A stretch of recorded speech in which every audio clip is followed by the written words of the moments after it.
All right, today we're going to dive into 10 really practical suggestions for living a more mindful life.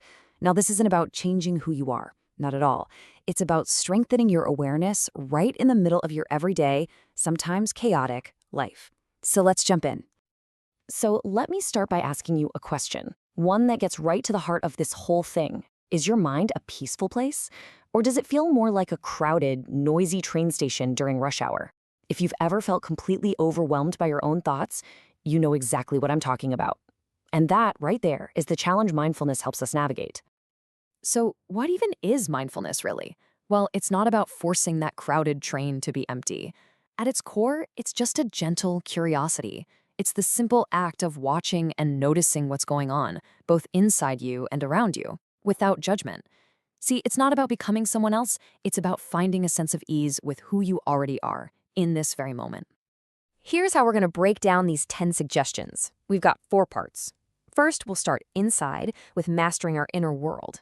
Then we're going to look outward at how all this transforms our connections with other people. From there, we'll get super practical with building it into a daily habit. And finally, we'll see how it all comes together in what we can call a skillful life. Okay, let's begin with section 1, mastering your inner world. This is all about learning to actually see what's going on inside our own heads, because let's be honest, that's where everything really begins. So our very first suggestion is all about perspective. And here's the key idea. It is almost never the thing that happens to us that causes the most stress. It's our internal reaction to that thing. And the great news, that's the one part we actually have some control over. And this just nails it, doesn't it? Think about getting on a crowded train. Some days you hop on, it's packed, and you barely even notice.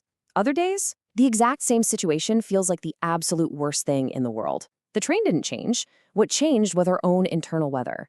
And just noticing that shift, that's a huge first step. This brings us to a really powerful analogy that we're going to come back to again and again, the blue sky mind. I want you to imagine that your core awareness, your true self, is like a vast, clear blue sky. It is always there. And your thoughts, your feelings, all those emotions, they're just clouds passing through. They come, they go, but they are not the sky itself. And that leads us perfectly into suggestion number 2, acceptance. Look, life is stressful sometimes, it's challenging. That's a given. The real problem, the thing that causes the frustration, is when we resist that fact. That resistance, that's a big, dark storm cloud. Acceptance isn't about giving up. It's about letting go of the struggle against reality and remembering that even when the sky is completely full of clouds, that blue is still there, waiting. Our third suggestion is balance. This quote says it all. Life is like the sea, always ebbing and flowing. And without a sense of balance, it's so easy to get swept away by these huge waves of difficult emotions. Mindfulness is kind of like our anchor in the storm, helping us find our footing, no matter what the weather is doing. Suggestion number 4 is composure. How can you tell when you're starting to lose your cool? Well, your body will tell you long before your mind does. You feel that jaw tightening, your foot start tapping, your breath getting shallow. Those are the signals. And the simple, curious act of just noticing those physical signs can be enough to break their power and loosen their grip on you. And the 5th suggestion for mastering our inner world is appreciation. And it really starts with a simple but kind of profound question. Have you ever noticed how much mental real estate we give to tiny little problems and how little we give to actual moments of happiness? By actively taking a moment to appreciate the good things, you make it so much harder for those distracting negative thoughts to take over the whole show. Okay, so we've laid the groundwork by looking inward. Now for section 2, where we get to see how that inner work can completely change our relationships when we start turning that awareness outward. Suggestion number 6 brings us to skillful communication. Now, this isn't about winning arguments or being right. It's about truly connecting. And it starts with restraint, just a tiny pause before you speak or react. Then comes empathy, where you genuinely try to see it from their side. And it all wraps up with perspective, recognizing that, hey, you've probably felt the exact same way at some point in your life. Next up, suggestion 7 is kindness. And here's a really fascinating part of this whole practice. Kindness isn't just a gift you give to others. The very act of practicing kindness actually makes our own minds softer, less rigid, and less judgmental. It's a practice that directly fuels our own sense of peace. It's a total win-win. And this is just so important. Being kind to other people, yeah, it feels good for everyone involved. But being kind to ourselves, especially when we're trying to learn something new, like mindfulness, it is absolutely crucial. It's the perfect antidote to that nagging inner critic that so many of us have living rent-free in our heads. Our eighth suggestion, compassion, brings us right back to our blue sky. Just like that sky, compassion isn't something you need to build or create from scratch. It's already there inside of you. The whole practice is just about clearing away the clouds of judgment and ego so you can access it and really, truly put yourself in someone else's shoes.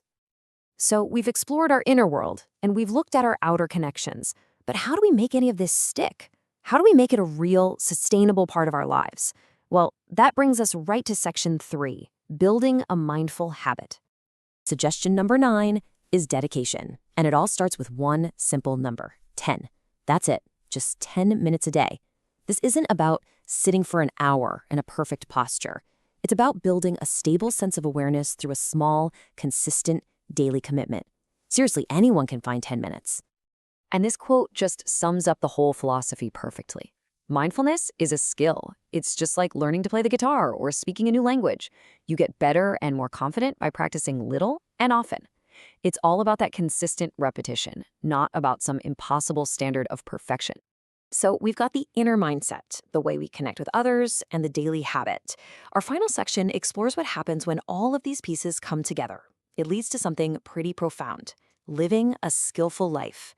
This is about weaving these practices into the very fabric of your day. And that brings us to our 10th and final suggestion, presence. So what does it really mean to live skillfully? It's having the stability and awareness to respond to life's challenges with sensitivity and wisdom, instead of just reacting impulsively. It's the difference between throwing fuel on a fire and calmly finding the water. And this image really gets to the heart of everything.